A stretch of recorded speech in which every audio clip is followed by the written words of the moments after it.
Hey everybody, what's up and welcome back to today's video guys. And today guys, I will be showing you how to add headings to your website in Google Sites. So yeah guys, make sure to watch this quick and easy video till the very end and follow my steps correctly, so you can make sure this works the same for you and that you can do this yourself. But yeah guys, let's get straight into it. The first thing you want to do guys is go ahead to the official Google Sites website right here and log into your Google account. After logging into your account guys, you will be greeted by this main page right here where you can see all of the options that you have in Google Sites, such as creating a new website right here or a new portfolio, new project and so on. And here we can see all of the websites that we already have made and that we can edit. So I'm going to go ahead and open up one of the sites right here guys.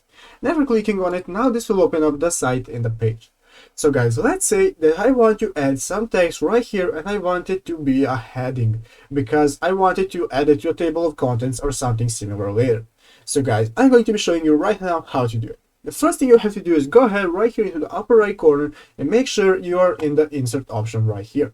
When you're in insert guys, you will have multiple options right here such as text box, images and so on. What we want to do is go ahead and click on text box. After clicking on text box guys, now you can see that we can go ahead and type in anything we want, such as video.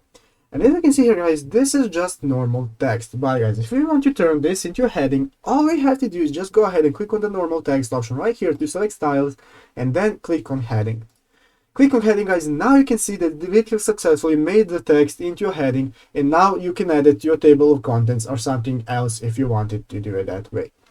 But yeah guys, basically that's how you do it. I hope this video was helpful. If it was, make sure to leave a like and subscribe to the channel. So yeah guys, thank you for watching, take care and bye.